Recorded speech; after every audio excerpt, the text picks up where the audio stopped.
That's it. And you.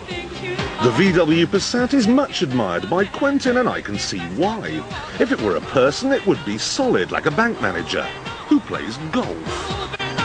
Now, the reason why I don't like the Passat is because if it were a person, it would be solid, like a bank manager who plays golf. The Passat these days seems to have picked up the baton dropped by Volvo. These days, the Swedes seem to make the boy racers' wheels of choice. But while the S40 is undeniably fast, it's also quite expensive and not that nice to drive. So, what about the ordinary 2-litre Ford Mondeo? Well, we keep telling you that it's very, very good, and then every year in the JD Power Survey you tell us that it's very, very bad. Well, you're the boss. You pay the licence fee. So now we're left with 3 really rather good cars, the fastest of which is the Nissan Primera. For this kind of money, you can have a GT, which does 136 miles an hour. It's great fun, well made, and reasonably inexpensive to run. But the styling is shamefully dull.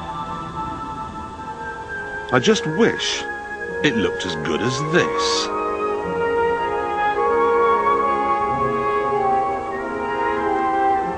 It's the new Alfa Romeo 156, and no arguments please, it is the best looking car here.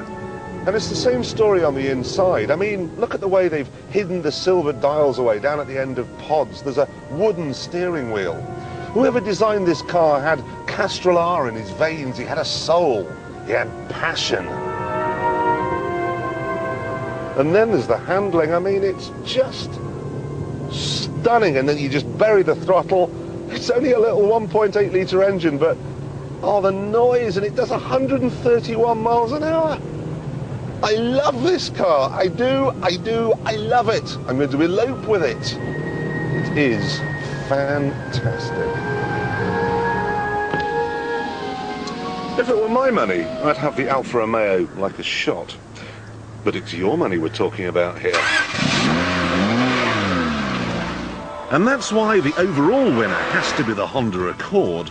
It does 35 miles to the gallon. It's the cheapest car in this class to insure, and you'll never have to pay for repairs, partly because it has a 3-year warranty, and partly because these things never go wrong. It's also good looking, spacious, and on top of all that, it's assembled in Britain. And there is an awful lot to assemble. I've got cruise control, air conditioning, an electric sunshine roof, 2 airbags, anti-lock brakes.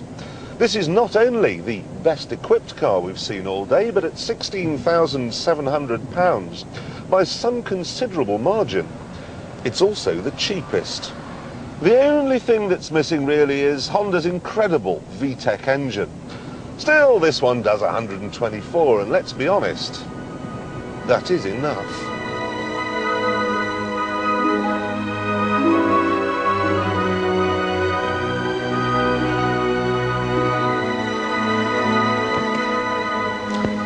So there you have it, common sense on wheels. The Honda Accord 2-litre SE, the mid-range saloon that you should buy. But I'll let you into a little secret. It's not the mid-range saloon that I'm going home in tonight. Romeo, Romeo, wherefore art thou?